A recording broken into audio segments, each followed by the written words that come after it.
morning students. How are you? I hope you are all fine. Now we will discuss next topic of unit 9, isotopes of hydrogen. Okay.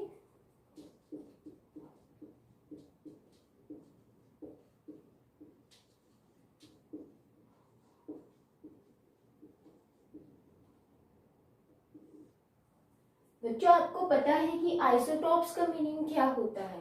Isotope that means atomic number same and mass number different.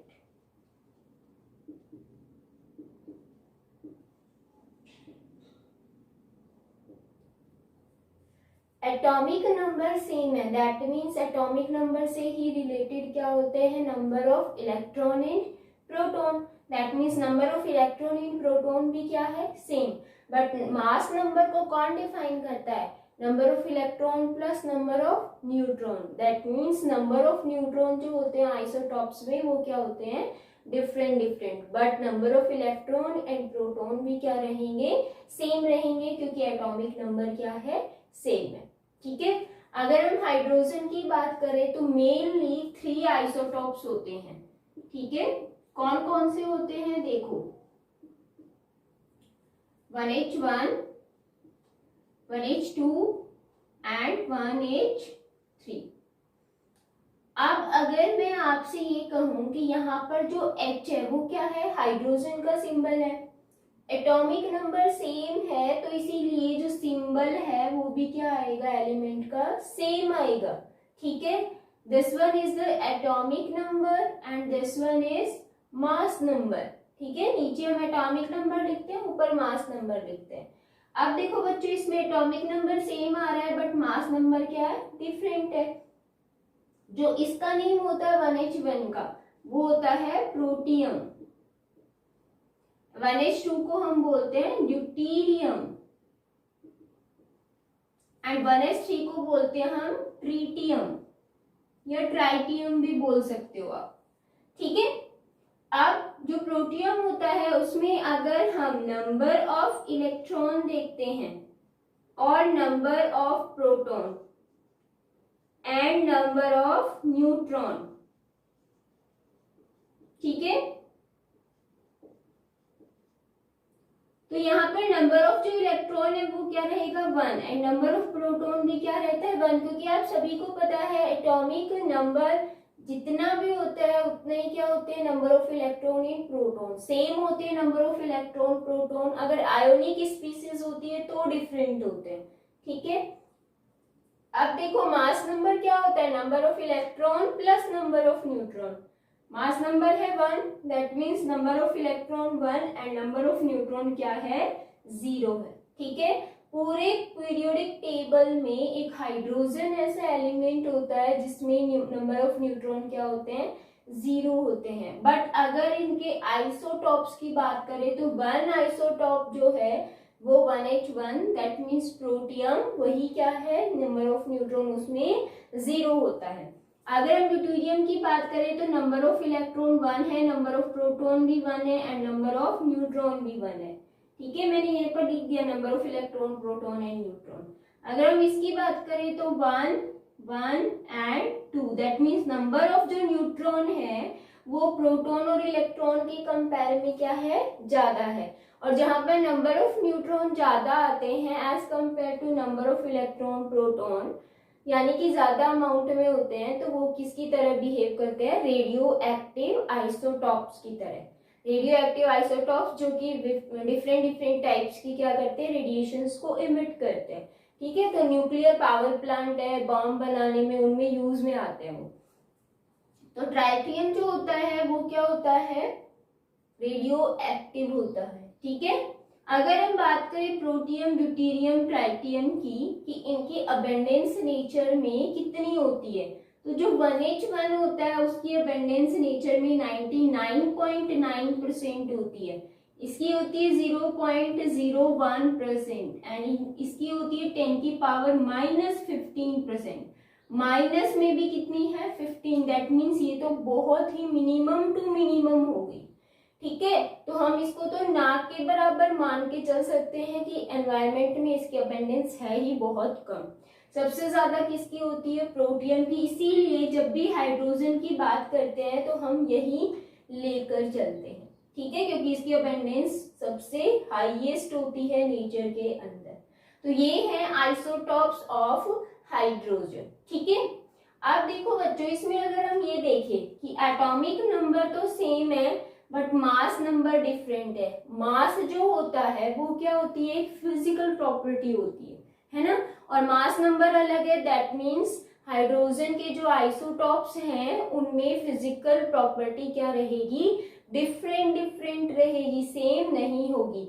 But अगर हम chemical property की बात करें तो chemical property क्या रहेगी, same, क्योंकि number of electrons क्या है इनमें, सेम है। क्योंकि हम कहते हैं ना केमिकल रिएक्शन में पार्टिसिपेट कौन करता है, इलेक्ट्रॉन, राइट। तो नंबर ऑफ इलेक्ट्रॉन सेम है तो केमिकल प्रॉपर्टी तो सेम रहेगी, वो तो पॉइंट ठीक है।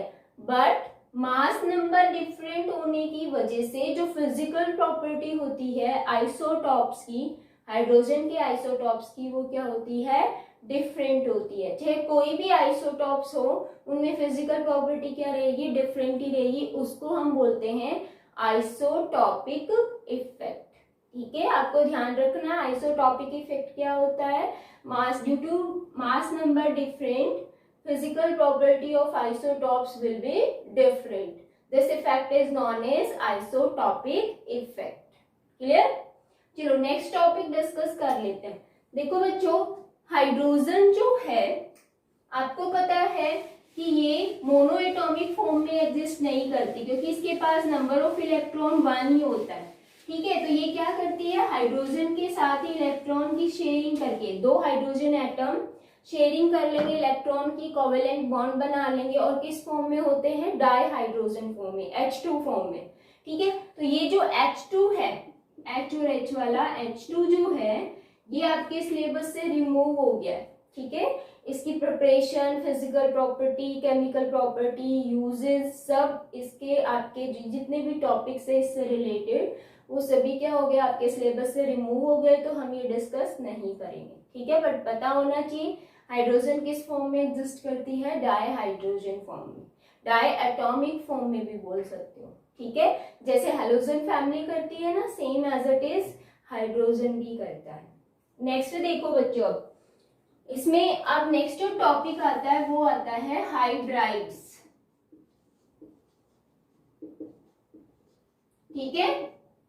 हाइड्राइड्स क्या होते हैं, जनरली हम ये कहते हैं कि जो हाइड्रोजन होता है ये क्या करता है, इलेक्ट्रॉन को गेन भी कर सकता है और इलेक्ट्रॉन को लूज भी कर सकता है, ठीक है। अगर इलेक्ट्रॉन को लूज करता है तो इस पर पॉजिटिव चार्ज आता है, अगर इलेक्ट्रॉन को गेन करता है तो इस पर नेगेटिव चार्ज आता है, राइट। जब पॉजिटिव चार्ज आता है तो उसको हम क्या बोलते हैं, प्रोटॉन, एंड नेगेटिव चार्ज आता है तो उसको हम क्या बोलते हैं, हाइड्राइड।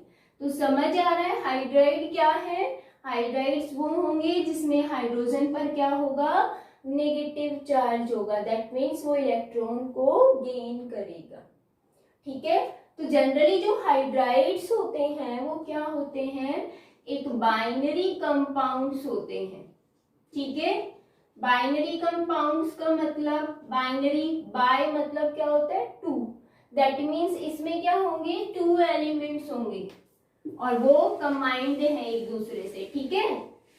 अब जो ये 2 एलिमेंट्स होंगे उसमें कौन कौन होगा, एक तो हमें पता है क्या है, हाइड्रोजन होगा, ठीक है। इन 2 एलिमेंट्स में एक तो होगा हाइड्रोजन, एक क्या होगा, या तो मेटल हो सकता है या फिर नॉन मेटल हो सकता है, ठीक है। मेटल और नॉन मेटल के साथ में हाइड्रोजन कंबाइंड हो रहा है, तो देखो इसमें फॉर्मूला क्या आएगा आपके पास, फॉर्मूला इस टाइप से होता है MHX, M मतलब मेटल या फिर नॉन मेटल, ठीक है, हाइड्रोजन है, और X का मतलब क्या है, नंबर ऑफ हाइड्रोजन कितने भी हो सकते हैं।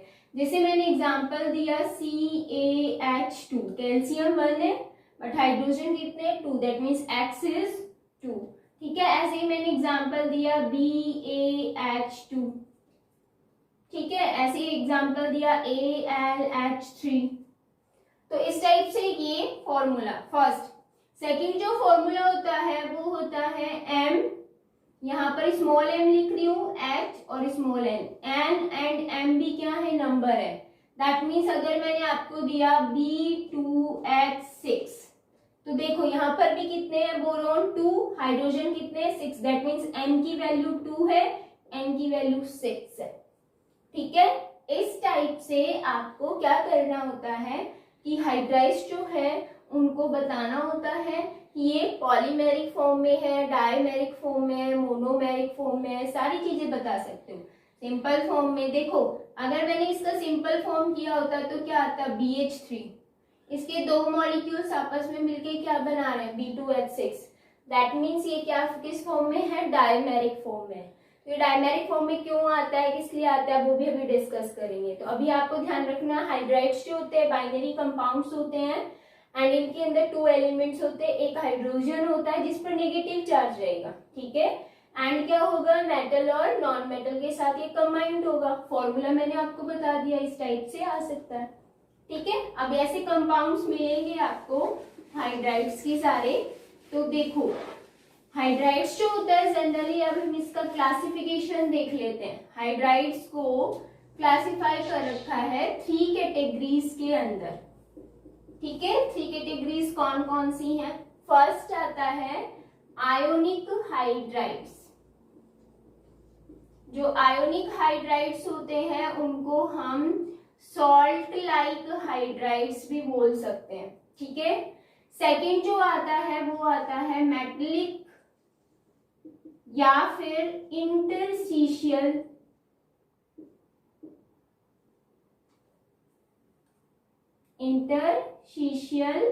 हाइड्राइड्स। ठीक है, एंड थर्ड आता है आपके पास कोवेलेंट या फिर मॉलिक्यूलर और कोवेलेंट हाइड्राइड्स। नेम से पता चल रहा है, हम बहुत अच्छे से इनको डिफाइन करेंगे 1 बाय 1। तो फर्स्टली हम ये लेकर चलते हैं। ठीक है, आयोनिक हाइड्राइड्स या फिर salt like hydrides. Ionic hydrides क्या है आपको पता है, देखो आयंस होंगे। इसका मतलब क्या है, इसका मतलब ये है कि जो ये हाइड्रोजन होगा वो किसके साथ कंबाइंड होगा। इसमें अगर हम बात करें तो हम ये कहेंगे एक तो होगा हाइड्रोजन, क्योंकि बाइनरी है तो दो एलिमेंट होंगे। फर्स्ट का हमने क्या है, हाइड्रोजन। अब सेकंड क्या होगा, सेकंड क्या होगा कि जो ऐसा एलिमेंट होगा इसके साथ, हाइड्रोजन के साथ, जिसकी इलेक्ट्रोनेगेटिविटी क्या होनी चाहिए, कम होनी चाहिए। क्योंकि अगर उसकी इलेक्ट्रोनेगेटिविटी ज्यादा हुई तो वो तो इलेक्ट्रॉन को अट्रैक्ट कर लेगा हाइड्रोजन से और इस पर क्या आ जाएगा, पॉजिटिव। बट हमें क्या चाहिए, नेगेटिव, क्योंकि हाइड्राइड में तो नेगेटिव होता है।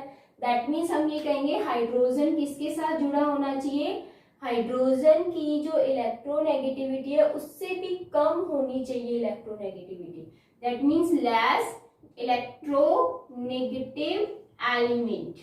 ठीक है, या फिर हम इसको ये भी बोल सकते हैं जिसकी इलेक्ट्रोनेगेटिविटी कम होती है उसकी इलेक्ट्रोपॉजिटिविटी क्या होती है, हाई। तो हम ये बोल सकते हैं और हाई इलेक्ट्रोपॉजिटिविटी एलिमेंट।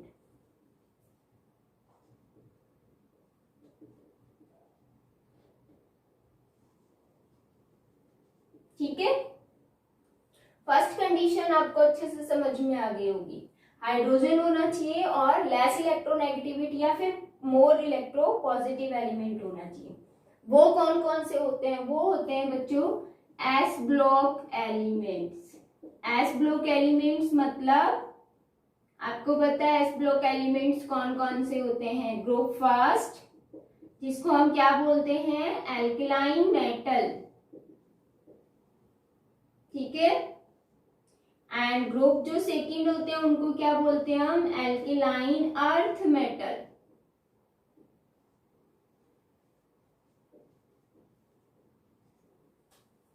ये जो दोनों ग्रुप के एलिमेंट्स होंगे वो क्या करेंगे, हाइड्रोजन के साथ कंबाइंड होके हाइड्राइड्स की फॉर्मेशन करेंगे। ठीक है, अभी हम देख लेते हैं कि कैसे ये फॉर्मेशन करते हैं। आपको पता है कि जो ग्रुप फर्स्ट एंड सेकंड के जो मेटल्स होते हैं वो उनमें टेंडेंसी होती है लूज द इलेक्ट्रॉन, इलेक्ट्रॉन को क्या करते हैं, लूज करते हैं।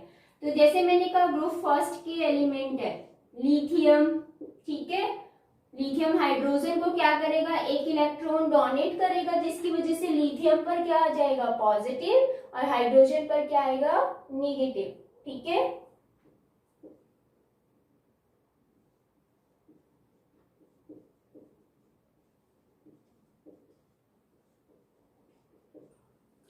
फ्रेंशियम हम नहीं लेके चलते हैं, मोस्टली हम यहाँ तक ही लेके चलते हैं, सीजियम तक। देखो lithium hydride, sodium hydride, potassium hydride, rubidium hydride and caesium hydride, ठीक है, ये है ग्रुप फर्स्ट के। अगर हम बात करें ग्रुप सेकंड के, तो ग्रुप सेकंड में बच्चों स्टार्टिंग में जो बेरिलियम और मैग्नीशियम होता है वो हाइड्राइड की फॉर्मेशन नहीं करते हैं, ये ध्यान रखना। कौन कौन करेगा, कैल्शियम, ठीक है, बेरियम और स्ट्रॉन्सियम, स्ट्रॉन्सियम एंड बेरियम, ठीक है। अगर हम इसमें डिस्कस करें कि जो बेरिलियम और जो मैग्नीशियम है वो हाइड्राइड की फॉर्मेशन नहीं करते, क्यों नहीं करते, क्या रीजन होता है। तो जो बेरिलियम और मैग्नीशियम है, आप ये कह रहे हो ना कि ये इलेक्ट्रॉन को क्या करते हैं, डोनेट करते हैं, तो इसमें जो इलेक्ट्रॉन पोटेंशियल होगा वो कौन सा होगा, ऑक्सीडेशन, क्योंकि इलेक्ट्रॉन को यूज करते हैं तो ऑक्सीडेशन होता है ना। ऑक्सीडेशन जो पोटेंशियल होता है किसका, मैग्नीशियम और बेरिलियम का, वो क्या होता है, वेरी लो, ठीक है। ऑक्सीडेशन जो पोटेंशियल होता है वो बहुत लो होता है, जिसकी वजह से ये जो दोनों है वो इजीली इलेक्ट्रॉन यूज नहीं कर पाते, और इजीली इलेक्ट्रॉन यूज नहीं करेंगे तो हाइड्रोजन के पास इलेक्ट्रॉन आएगा नहीं, दैट मीन्स नेगेटिव चार्ज नहीं आएगा, राइट। तो इसीलिए हाइड्राइड की फॉर्मेशन नहीं होती है। बट अगर हम इसमें बात करें calcium, strontium, barium down the group जाते हैं तो ये क्या करने लग जाते हैं, इलेक्ट्रॉन को लूज करने लग जाते हैं हाइड्रोजन को, और कैल्शियम, स्ट्रॉन्सियम, बेरियम पर पॉजिटिव चार्ज, हाइड्रोजन पर नेगेटिव चार्ज आ जाएगा, दैट मीन्स हाइड्राइड्स की फॉर्मेशन हो जाती है। तो ये था ग्रुप फर्स्ट एंड सेकंड के एलिमेंट्स कंबाइंड होते हैं, इलेक्ट्रॉन को लूज करते हैं और हाइड्राइड्स की फॉर्मेशन करते हैं। अगर इसकी हम क्या देखें, थर्मल स्टेबिलिटी, ठीक है, थर्मल स्टेबिलिटी अगर हम देखते हैं तो थर्मल स्टेबिलिटी किस पर डिपेंड करती है, डिपेंड्स ऑन बॉन्ड स्ट्रेंथ, ठीक है। बॉन्ड स्ट्रेंथ जितनी ज्यादा होगी उसकी थर्मल स्टेबिलिटी भी उतनी ही ज्यादा होती है, ठीक है। अगर हम बात करें, देखो डाउन द ग्रुप आ रहे हैं तो लिथियम का साइज है स्मॉल, सीजियम का साइज है लार्ज, डाउन द ग्रुप आ रहे हैं साइज क्या हो रहा है, लार्ज, तो साइज से क्या रिलेशन है, बहुत कुछ रिलेशन है। देखो लिथियम का साइज है छोटा, हाइड्रोजन का भी साइज क्या है, छोटा, और यहाँ पर अगर हम बॉन्ड लेंथ देखें तो क्या होती है, कम, और बॉन्ड लेंथ जितनी कम होगी बॉन्ड स्ट्रेंथ उतनी ही हाई होगी, ठीक है। लिथियम और हाइड्रोजन डाउन द ग्रुप जा रहे हैं तो हम कह रहे हैं साइज इंक्रीज हो रहा है, तो सीजियम का साइज तो है लार्ज और इसका साइज है स्मॉल, ठीक है। ये सीजियम का साइज है, ये हाइड्रोजन का है। अगर हम न्यूक्लियस के बीच की डिस्टेंस जो कि बॉन्ड लेंथ होती है, ठीक है, बॉन्ड लेंथ इसकी क्या होगी, ज्यादा होगी इसके कंपेयर में, बॉन्ड लेंथ जितनी ज्यादा होती है उसकी स्ट्रेंथ उतनी ही कम हो जाती है, ठीक है। जैसे कि एक रबड़ है, रबड़ जिस नॉर्मल फॉर्म में है तो अगर आप उसको तोड़ना चाहोगे तो क्या इजीली टूट जाएगा, नहीं। अगर आपने रबड़ को स्ट्रेच किया दैट मीन्स उसकी लेंथ को क्या कर दिया, इंक्रीज कर दिया, और अब आप उसको ब्रेक करना चाह रहे हो, इजीली क्या हो जाएगा, ब्रेक हो जाएगा, दैट मीन्स उसकी स्ट्रेंथ क्या हो गई, कम हो गई। तो एज इट इज है, साइज इंक्रीज होगा तो बॉन्ड लेंथ इंक्रीज हो गई, स्ट्रेंथ क्या हो जाएगी, कम हो जाएगी, और ये बॉन्ड इजीली क्या हो जाता है, ब्रेक हो जाता है, दैट मीन्स इसकी स्टेबिलिटी क्या होगी, मिनिमम होगी। तो डाउन द ग्रुप जाते हैं, बॉन्ड स्ट्रेंथ क्या होती है, decrease, so thermal stability will be decrease, कम होती चली जाती है। ठीक है, स्टेबिलिटी जो होगी, थर्मल स्टेबिलिटी, वो क्या होगी, डिक्रीज होगी, चाहे ये हो चाहे ये हो, ग्रुप फर्स्ट ग्रुप सेकंड सभी में। ठीक है, तो आपको अगर ऑर्डर देना पड़े तो आप कैसे दोगे, आप यही तो दोगे। जैसे मैं अगर इसकी बात करूं, कैल्शियम हाइड्राइड है, then strontium hydride, then barium hydride. ठीक है, सेम एज इट इज इसमें लिथियम हाइड्राइड की सबसे ज्यादा स्टेबिलिटी है, देन सोडियम हाइड्राइड की उससे कम, नीचे जाओगे तो कम होते जा रही है। क्लियर है। अब देखो आयोनिक जो हाइड्राइड्स होते हैं, अगर हम इनकी बात करें तो आयोनिक हाइड्राइड्स में होता क्या एक्चुअल में, जैसे मैंने एक एग्जांपल लिया, या तो सोडियम हाइड्राइड या लिथियम हाइड्राइड, कोई भी एक ले लो आप, और एक एग्जांपल लेके हम इसकी इलेक्ट्रोलिसिस प्रोसेस देखते हैं। ठीक है, फिर हम ये देखेंगे कि जो हाइड्राइड्स में जो हाइड्रोजन गैस रिलीज होगी वो एनोड पर होती है या कैथोड पर होती है, ये देखोगे। ठीक है, यहाँ पर आपके पास इलेक्ट्रोड है, मैंने अभी एक ही बीकर बना दिया, अलग अलग नहीं, आपको पता है कि ये कैसे कैसे बनता है। अब मैंने क्या किया इसमें, सपोज मैंने यहाँ सोडियम हाइड्राइड लिया है, आपको पता है कि ये किस फॉर्म में, सोडियम क्या कर रहा है, हाइड्रोजन को इलेक्ट्रॉन दे रहा है, दैट मीन्स Na पॉजिटिव और H नेगेटिव फॉर्म में। ठीक है, तो यहाँ पर H नेगेटिव किसके साइड जाएगा, एनोड पर, और Na पॉजिटिव कहाँ जाएगा, कैथोड पर। ठीक है, तो एनोड पर कौन सी रिएक्शन होगी, एनोड पर क्या होगा कि जो H नेगेटिव था वो क्या करेगा, हाइड्रोजन और इलेक्ट्रॉन क्या कर देगा, यूज कर देगा, मतलब ये हाइड्रोजन फॉर्म या फिर हम कहें न्यूट्रल फॉर्म आ गई। तो ऐसे ही 2H नेगेटिव 2 इलेक्ट्रॉन यूज करेंगे और क्या रिलीज होगी, हाइड्रोजन गैस रिलीज होगी। दैट मीन्स हाइड्रोजन जो गैस है वो रिलीज हो चुकी है, कहाँ पर, एनोड पर। ठीक है, कैथोड पर ये इलेक्ट्रॉन जाएंगे, Na पॉजिटिव इलेक्ट्रॉन गेन करेगा, सोडियम मेटल कहाँ हो जाएगा, कैथोड पर डिपॉजिट। तो हम ये कहेंगे कि हाइड्राइड्स में जो हाइड्रोजन गैस होती है वो कहाँ लिबरेट होती है, एनोड पर लिबरेट होती है। दैट मीन्स यहाँ पर ऑक्सीडेशन होता है। ठीक है, अगर हम बात करें कि जितने भी ये हाइड्राइड्स हैं, आयोनिक हाइड्राइड्स, ये कैसी प्रॉपर्टी शो करते हैं। अभी मैंने कहा कि जो हाइड्रोजन है वो क्या कर रहा है, इलेक्ट्रॉन लूज कर रहा है, और इलेक्ट्रॉन लूज करता है तो इसमें क्या होता है, ऑक्सीडेशन। दैट मीन्स हाइड्राइड्स, ये जो आयोनिक हाइड्राइड्स हैं वो किसकी तरह बिहेव करेगा, रिड्यूसिंग एजेंट की तरह। आपको पता है ना, जिसमें ऑक्सीडेशन होता है वो किसकी तरह बिहेव करता है, रिड्यूसिंग एजेंट की तरह। ठीक है, तो रिड्यूसिंग एजेंट की तरह बिहेव करेगा, और ये आयोनिक फॉर्म में है, दैट मीन्स इलेक्ट्रॉन इजीली क्या हो रहे हैं, मूव कर रहे हैं। तो मॉल्टन स्टेट के अंदर ये इलेक्ट्रिसिटी भी क्या करता है, प्रोड्यूस करता है। तो ये ध्यान रखना आपको, गुड कंडक्टर ऑफ इलेक्ट्रिसिटी होते हैं in molten state, not solid state. Solid state में इलेक्ट्रॉन्स जो होते हैं वो इजीली मूव नहीं कर पाते या फ्रीली मूव नहीं करते हैं। ठीक है,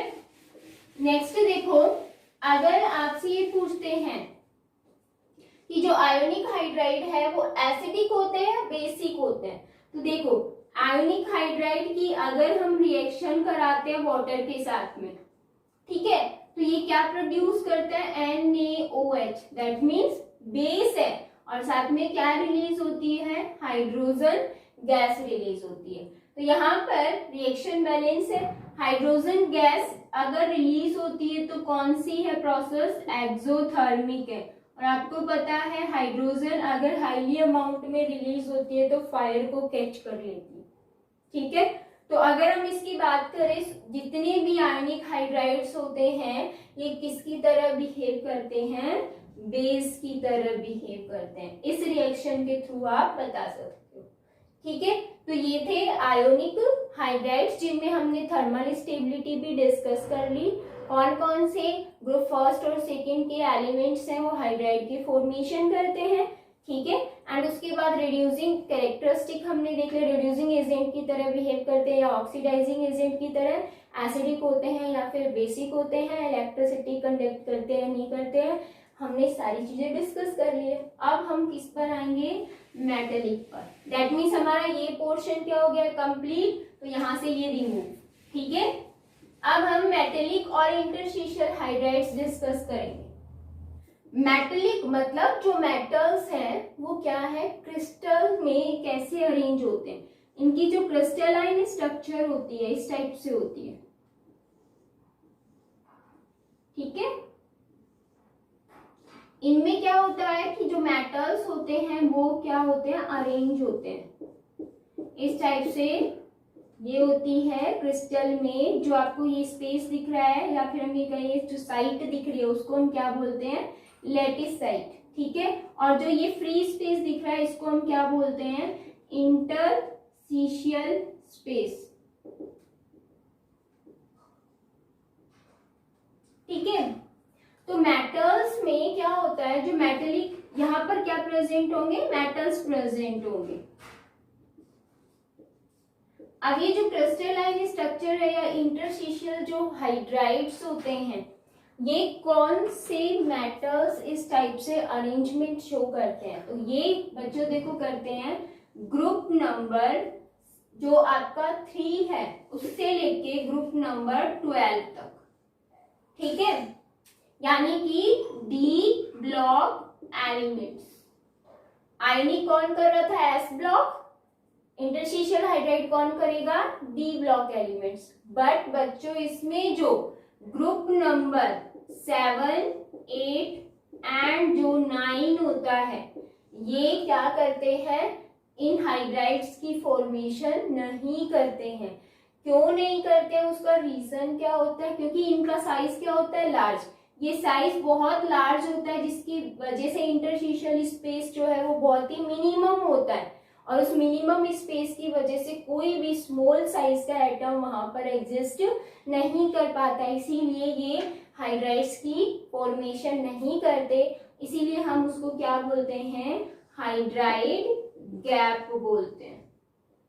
क्योंकि डी ब्लॉक में 3 to 12 कर रहे हैं, लेकिन बीच में 7, 8, 9 ऐसे आ गए, 7, 8, 9 ऐसे आ गए जो कि हाइड्राइड्स की फॉर्मेशन नहीं करते, जिसको हम क्या बोलेंगे, हाइड्राइड गैप बोलेंगे। तो अब जो ये हाइड्राइड बन रहे हैं वो कैसे बनते हैं, मैंने अभी कहा कि जो ये मेटल्स हैं वो अपनी लैटिस साइट में अरेंज होते हैं, ठीक है। उनके बीच में स्पेस होता है, उसको हम इंटरस्टिशियल स्पेस बोलते हैं। तो इस स्पेस में जो स्मॉल साइज का एटम होता है वो इजीली आकर एंट्रैप हो जाता है, ठीक है, कहीं भी आके। जैसे कि क्योंकि हाइड्रोजन का साइज छोटा है तो हाइड्रोजन एटम यहाँ आकर एंट्रैप्ड हो जाएगा। एंट्रैप्ड जैसे ही होगा किसकी फॉर्मेशन होगी, इंटरस्टिशियल हाइड्राइड्स या फिर मेटेलिक हाइड्राइड्स की। सभी इंटरस्टिशियल स्पेस में नहीं आता है, ठीक है। कोई एक या दो जो इंटरस्टिशियल स्पेस होते हैं कहीं भी आकर एग्जिस्ट हो जाता है, ठीक है।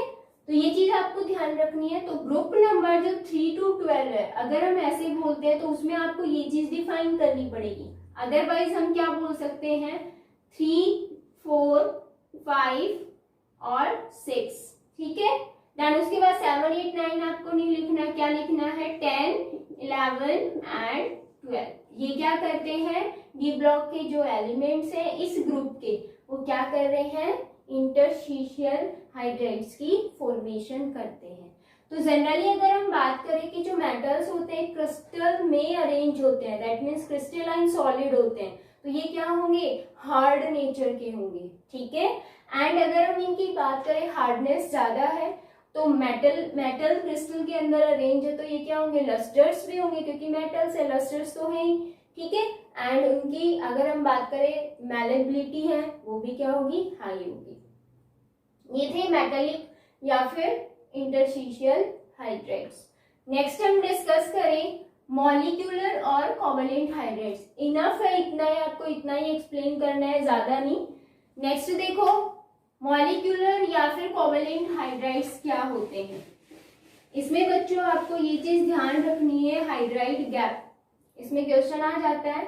मॉलिक्यूलर और कोवैलेंट देखते हैं, ये हम यहाँ से हटा देते हैं, ठीक है। मॉलिक्यूलर या कोवैलेंट हाइड्राइड, कोवैलेंट का मतलब कोवैलेंट बॉन्ड बना रहा है, ठीक है। तो इसमें आपको ये ध्यान रखना है कि जो हाइड्रोजन है वो किसके साथ रिएक्ट करेगा, अदर एलिमेंट कौन होगा, पी ब्लॉक एलिमेंट्स, ठीक है।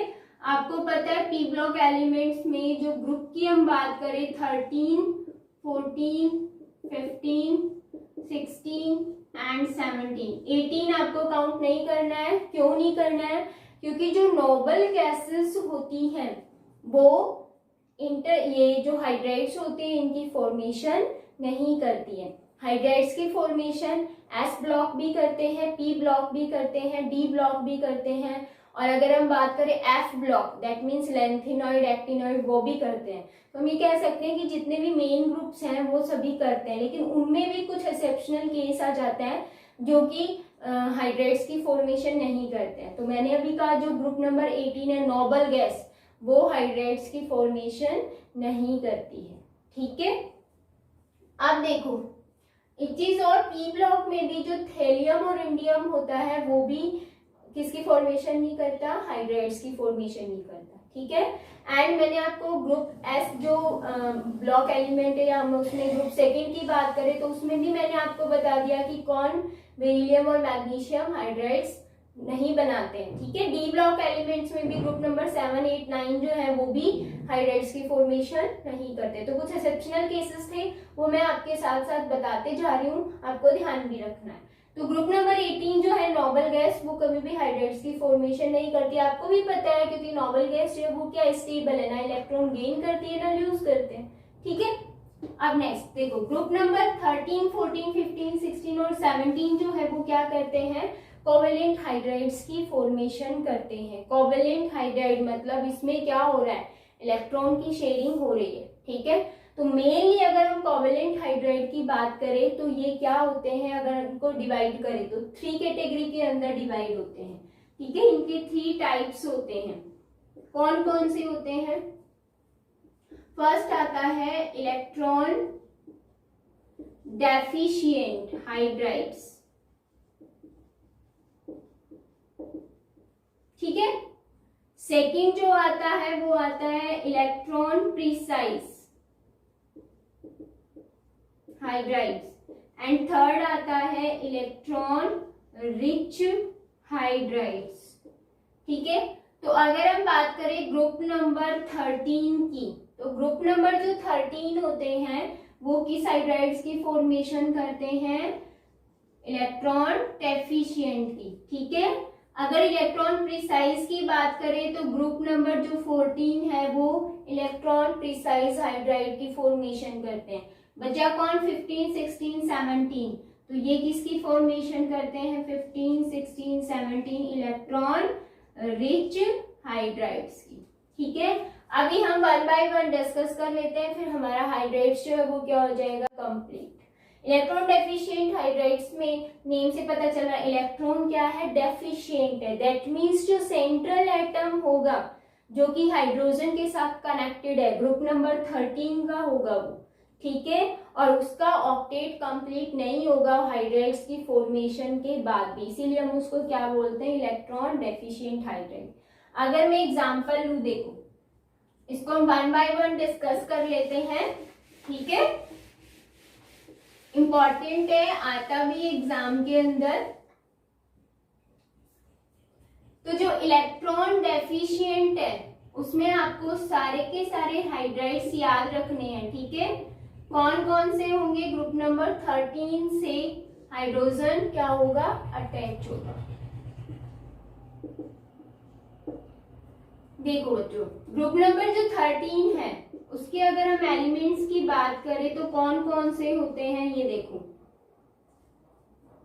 बोरोन, एल्यूमिनियम, गैलियम, इंडियम और थैलियम। मैंने पहले ही बता दिया इंडियम और जो थैलियम है वो क्या करते हैं? हाइड्राइड्स की फॉर्मेशन नहीं करते। उनका साइज बहुत लार्जेस्ट है। हाइड्रोजन का साइज क्या होता है? स्मॉल होता है, इस वजह से उनमें इंटरैक्ट नहीं हो पाता है। ठीक है। बोरोन, एल्यूमिनियम और गैलियम की बात करें तो देखो इसका फॉर्मूला होता है BH3, क्योंकि बोरोन की वैलेंसी 3, ठीक है, एल्यूमिनियम की वैलेंसी भी 3 और गैलियम की वैलेंसी भी 3 है। अगर हम इसकी स्ट्रक्चर देखें तो बोरोन के पास वैलेंस इलेक्ट्रॉन कितने हैं? 3, और हाइड्रोजन के पास होता है 1। यहाँ 3 हाइड्रोजन कनेक्टेड है, राइट। अगर हम बोरोन के पास देखें टोटल इलेक्ट्रॉन कितने आ जाएंगे बॉन्ड बनाने के बाद? 6 इलेक्ट्रॉन। क्या इसका ऑक्टेट पूरा हुआ? नहीं हुआ। दैट मीन्स ये क्या है? Electron deficient hydride. That means जो ग्रुप नंबर 13 के एलिमेंट्स हैं जो कि हाइड्रोजन के साथ बॉन्ड बनाने के बाद भी उनके ऑक्टेट कंप्लीट नहीं होते हैं, उनके दैट मीन्स सेंट्रल एटम के, ठीक है, तो वो क्या होगा? इलेक्ट्रॉन डेफिशिएंट होगा और हाइड्रोजन कनेक्टेड है, दैट मीन्स हाइड्राइड, राइट। तो इलेक्ट्रॉन डेफिशिएंट हाइड्राइड्स में क्या होता है कि ये अपना ऑक्टेट कंप्लीट करने के लिए क्या करेगा? अपने जैसे एक और, क्योंकि बोरोन के पास BH3 अभी भी क्या है? 2 इलेक्ट्रॉन कम है, राइट।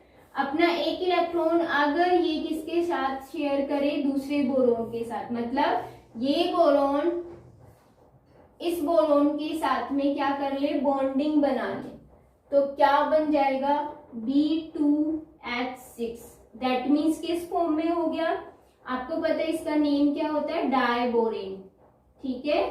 इसका बोरिक एसिड बोरेन होता है, इसका क्या होता है? डाइबोरेन। तो ये इस फॉर्म में क्यों आया? डायमेरिक फॉर्म में क्यों आया? ये डायमेरिक है ना, ये क्या थी? मोनोमेरिक फॉर्म, मतलब एक ही फॉर्म है। तो ये क्यों आया? क्योंकि जो सेंट्रल एटम होता है वो क्या होता है? इलेक्ट्रॉन डेफिशिएंट होता है। इलेक्ट्रॉन डेफिशिएंट की वजह से ये बॉन्डिंग बना के अपना ऑक्टेट पूरा करेगा, ठीक है, इसीलिए किस फॉर्म में आता है? डायमेरिक। अगर हम एल्यूमिनियम हाइड्राइड की बात करें तो ये किस फॉर्म में होता है? पॉलीमेरिक फॉर्म में, मतलब ये बॉन्ड बनाता रहता है। तो हम ज्यादातर ये कहते हैं कि इलेक्ट्रॉन डेफिशिएंट जो हाइड्राइड्स है मोस्टली किस फॉर्म में प्रेजेंट होते हैं? पॉलीमेरिक फॉर्म के अंदर, ठीक है। क्यों होते हैं? क्योंकि इनमें जो सेंट्रल एटम है उसका ऑक्टेट पूरा नहीं होता है, कंप्लीट नहीं होता है। क्लियर है ये चीज? फर्स्ट ये हो गया इलेक्ट्रॉन डेफिशिएंट हाइड्राइड। नेक्स्ट आता है सेकंड, वो क्या आएगा? देखो, electron precise. Electron precise hydrides क्या होते हैं? जो ग्रुप नंबर 14 के जो एलिमेंट्स होते हैं, ग्रुप नंबर 14 के, ठीक है। तो इसमें अगर हम बात करें कौन होता है? कार्बन। और आपको पता है कार्बन में सेल्फ लिंकिंग की प्रोसेस बहुत ज्यादा होती है, कैटेनेशन, तो इसके बहुत ही ज्यादा फॉर्म्स प्रेजेंट होती है, कोई एक ही फॉर्म नहीं होती। ओनली ये CH4 में ही नहीं होता, C2H6 में भी होता है, C2H4 में भी होता है, C2H2 में भी होता है। तो इसमें सेल्फ लिंकिंग की प्रोसेस बहुत ज्यादा होती है कार्बन में। अगर हम इससे नीचे की बात करें सल्फर में, तो उसमें भी होती है, लेकिन कार्बन के कंपेयर में क्या होती है? कम होती है, ठीक है। तो इनके बहुत सारी फॉर्म्स होंगी, हम ये नहीं कह सकते कि कौन सी है, फिक्स है या नहीं है, ठीक है।